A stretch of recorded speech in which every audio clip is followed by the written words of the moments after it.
Hey, what's up, y'all? Welcome back to the channel. I got an interesting video for you guys today. I think you're going to find it very useful and helpful, and I even went through the trouble of putting together a visual slideshow to share this information with you guys. And we're going to be talking about how much you can expect to make working as a foreign teacher in China in 2025. And we're also going to talk about some of the different cities and some of the things for that. And like I said, I've got a little slideshow to share with you guys about this information. Okay, so here we are in my slideshow, and you can see China 2025 teacher salaries and cities, and you'll understand this in a minute once I get into it. So first of all, before we get into it, we're going to talk about the cities, and these are the main cities that you're going to probably be working in are going to be tier 1, tier 1.5, or tier 2 cities. Anything below a tier 2, it's probably not going to be suitable for most people. They're just going to be like probably small towns or like just cities that's just really not going to be livable for most foreigners. So keep that in mind. So that's why we're only covering these 3 different types of cities. So you can see tier 1 cities, they're going to include Beijing, Shanghai, Shenzhen, and Guangzhou. These are like China's largest, most international cities. Now, in my opinion, you know, someone who's traveled to every single country in Asia, none of these cities, in my opinion, really scream international cities if you compare them to the likes of something like Bangkok or something like that. These are not, or like New York City, you know, these are not really that international like those cities are. But these are China's biggest, most international cities: Beijing, Shanghai, Shenzhen, Guangzhou. Now, your tier 1.5 cities, which are basically just as high in quality in terms of you know, what the cities have to offer, is the tier 1 cities. Yeah, Hangzhou, Nanjing, Chengdu, Suzhou, probably Chongqing is in this list as well. Maybe a couple of others, but not many. But these are cities that are really like economically developed. So they're, in terms of in their relation to the tier 1 cities, they're going to be just economically developed, which means you're going to be able to find a lot of the same things in the tier 1.5 cities that you can find in the tier 1 cities. But the only difference is the tier 1.5 cities are going to be smaller in size. So it's probably going to have, you know, a little bit less people, and the size of the city might be a bit smaller. Now, when you go to the tier 2 cities, like Wuhan, Xi'an, Qingdao, Changsha, maybe something like a Zhengzhou or something like that, you know, Foshan, Dongguan. These cities, they're basically developing urban city centers. Like they're growing, right? The cities are growing. They do have some economic growth, and they do have some expat communities, but they're not nearly as large in community-wise, or not nearly as much international feel as you will feel in some of the tier 1 or tier 1.5 cities. So these are going to be like less of an international feel. You're probably going to have less expat friends to hang out with, and you're probably going to have fewer Chinese people like who speak English. It's going to be you know, a lot less of those around as well. So it might be a little bit more difficult to make friends in these areas compared to your tier 1 or tier 1.5 cities. So now that we have the cities out of the way, let's go check out the different types of schools. So based on China's new ranking, we have like bronze, silver, and gold schools. So a bronze school is basically going to be like a public school, or maybe a lower quality private school that has like a lower budget, right? Is that they don't have a lot of money. Standard schools, which are basically the cream of the crop, the best of the best. These are like the biggest, best, most expensive international schools, and this would be the schools where a lot of the wealthy Chinese students attend. And the schools would really be a lot higher quality in terms of all of the things within the school, all the amenities that the school has, and the level of education. Everything's going to be much better at these gold standard type schools. Now, in terms of these type of schools also as well, I'll mention this, the bronze schools, most of the time, the bronze schools don't really require a lot of you. Like you can just kind of go to work, do your class, and go home. You don't have to spend a lot of time at work in the office and those type of things. Now, the majority of the silver schools, like the bilingual and experimental schools, Most of them, not all of them, but most of them are going to require you to work 40 hours a week, which means you'll have to be at school, like in the office, 40 hours per week. You might not have 40 hours worth of classes, but you will have to be in the office a regular 40-hour work week. So, that's what's probably going to be expected there. And then in the gold schools, again, you're going to have a standard 40-hour work week, and you'll be a lot busier. You'll have a heavier workload, lots of paperwork to do, and lots of things like that. But it is a more professional environment with really nice amenities and stuff. But you're going to have a lot more work on your plate. Now that you know that, let's see a couple other things really quick. These are some things to consider, some extra considerations that you need to think about in terms of these jobs before we get into talking about the salaries. So all the figures that I'm about to mention on the next slide, they are, pre-tax figures. So all the money is before the taxes are taken out. And all this money will include the housing allowance. So, most schools will give you some money to pay for your rent. Sometimes it's enough to cover the rent.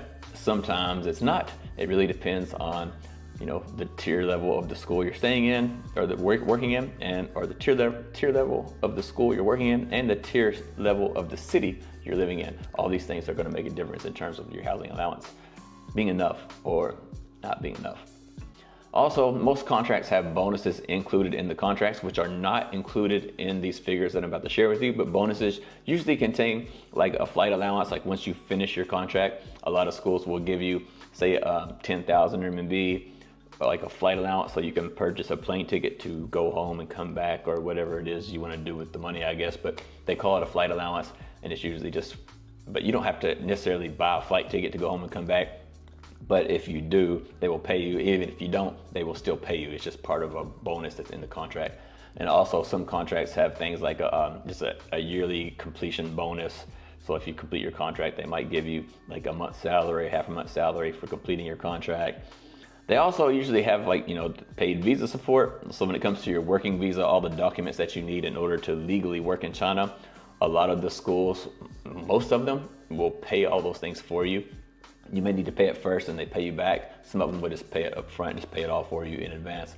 It really depends on the school and the location you are at the time. So I found being in China, every school that I go to, they would just pay all the stuff for me up front. But I know people who are coming from abroad, who are like in America or Canada, and they're coming to China, they need to pay up front. So that's usually part of your contract, that they pay all that stuff. And also for like your annual health checkups and things like that, the schools will usually pay for those things for you as well. And then also tuition bonuses. Many schools offer free tuition for your children. So if you have kids and you're coming here, a lot of schools will let your kid attend the school for free. And if not, you usually get a big discount, like a 50% discount or more. But my children didn't go to school there, but they do offer a free tuition. But I've had some other friends who worked at some big name schools and they got offered free tuition. Some had to pay like 25% of the tuition, 75% was discounted. So it really depends on the school, but most schools do offer some type of free tuition or a large discount. And then another thing to keep in mind are the living costs, of course, because tier 1.5 and tier 2 cities are significantly cheaper than tier 1 cities, just much, much cheaper. So your money can go a long, long way. If you're living in a big tier 1 city, housing can become very, very expensive. That's usually the biggest expense, but housing can be very, very, very expensive depending on where you are. Like when I was living in Shanghai, I had 88 square meter apartment and I was paying 20,000 renminbi per month for that apartment. And then when I went back to Foshan and Shunda, I had a 135 square meter apartment and I was paying only 2,000 renminbi. So almost like, what's that, like 10 times less or something? I don't know. It's a lot less. I'm not good at math, but yeah, I was paying a lot less, 18,000 renminbi cheaper for a bigger apartment. And that was a tier 2 city. So, you can really save a lot of money if you choose the right city to live in. And then lastly, before we get into the salaries, qualifications. Not just anybody can come here and command a large salary, right? If you have an advanced degree, which I happen to have, I have an MBA. If you have an advanced degree or like a master's or a doctorate degree, that usually qualifies you to earn more money. And then if you have a teaching license, which in America they call QTS, it's like qualified teacher status. If you have a USA teacher's license, then obviously you can command more money, or the British or UK version, the PGCE, if you have that, then you can get more money. And then also if you have IB or AP experience, you can also command a higher salary, which I have. I spent 7 years working with IB school and IB curriculum. So those type of things, MBA degree and IB experience, and I have director experience, principal experience, all those things let me command a higher salary than what some other people may get. I'm not saying it to brag on myself, I'm just saying certain qualifications do lead to more money. So I've had people, actually at my job now, people question, why does this guy make so much money? And I don't know how they found out how much I make, but they were mad. They're like, I've been to school for 4 years and he just walks in and makes a lot more money than me. And I was like, well, you're just, you have a bachelor's degree and you've just been teaching in China with nothing. When, I have a master's degree, I have IB experience, I've been a director, I've been a principal, I've been head of departments, I've done all these things for 15 years. Of course, I'll get more money than somebody who's just starting out, right? So keep all these things in mind. Lastly, let's get to the salaries. So here's the salary. It says exceptions, I mean expectations. I don't know why, I guess autocorrect wrote it for me. But anyway, like I said, don't forget the previous slide about the notes, things that matter about the salary. But you can see here, your tier 1 cities and your bronze and silver and gold level schools are all on the photo here. But basically tier 1 cities, you can expect to earn 22,000 to 42,000 RMB, depending on which level of school you decide to teach in. And that equates to about $3,000 to $5,800 per month, depending on what type of school and your qualifications. So if you have 0 qualifications and you're just coming, it's highly unlikely that you're gonna get even the 29,000 that's at a gold standard school, because you're not gonna get an international school job with 0 experience. So you're probably gonna be looking at silver or bronze level schools, and you're gonna be looking at the lower end of that if you're just coming to China because you have no experience. You're probably gonna be getting 22,000 to maybe 27,000 RMB per month. So that's probably gonna be the range you're gonna expect as a new teacher coming to a tier 1 city. And if you get that much money, I was paying more money, I was paying about that much money for rent. So if you go, for my case, I was in Shanghai, I was paying 20,000 per month for rent. If you were making 22,000 RMB per month at a bronze level school, after you pay rent, you're not gonna be able to survive. You're not gonna have enough money to eat and do all the other things. So, there you go. Tier 1 cities are very difficult for, earning or saving money as a newbie to China. That's why I usually recommend the tier 1.5 cities for people who are new to China, because they offer the same amenities as the tier 1 cities, but they're cheaper, so you can save a lot of money and get some experience under your belt before you hop up to a tier 1 city with a big international school where the big money's at. But the tier 1.5 cities, you can see 20,000 to 33,000 a month, which 20,000 is going to be the low end for brand new people, and about 33,000 is going to be the very top end for people who have been here and have experience and have a lot of qualifications. So that's about $2,700 a month to about $4,500 a month, again, depending on your qualifications and your experience. As you can see there on the right side, it's got the picture of the different school levels. So the bronze school is 20 to 27, silver 22 to 31, and gold 24 to 33. And the last one are the tier 2 cities, 16K to 28K, which is about $2,200 to $3,800. And if you're in a tier 2 city and you get $3,800 a month, your life will be very easy. You won't spend much money. The city I'm in right now is actually a tier 2 city, but I actually make more than this, but due to my experiences and stuff. But I spend about $1,000 a month. I usually do my cost of living videos. I try to do them at the end of the month if I can remember, but usually I'm like $900 to $1,200 a month, and I make a lot more than $3,800, and I save a whole lot of money. So that's the benefits of tier 2 cities.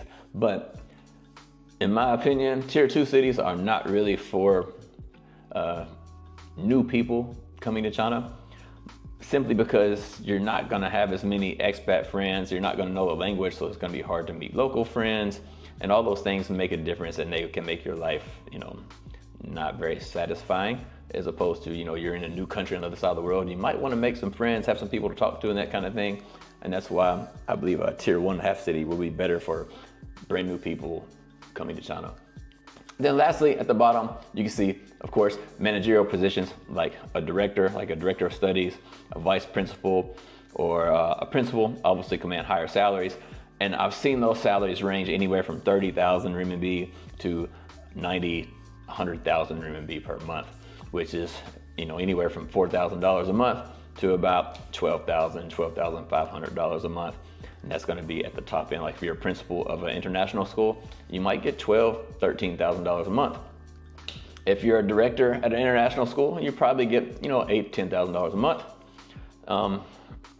So yeah, I've been in those positions. You can make a lot of money, but it is a lot of work, and you have to have a lot of experience and all those type of things.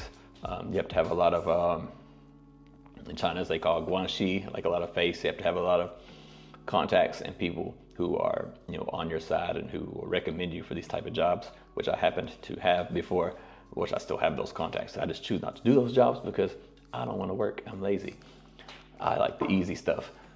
But yeah, that's basically the breakdown of what you can expect to earn as a foreign teacher in China in 2025. And if you have any questions or comments, I'd love to hear those from you below. And if you thought this was useful or helpful at all, hit the subscribe button and hit the like button. I'll see you guys on the next video.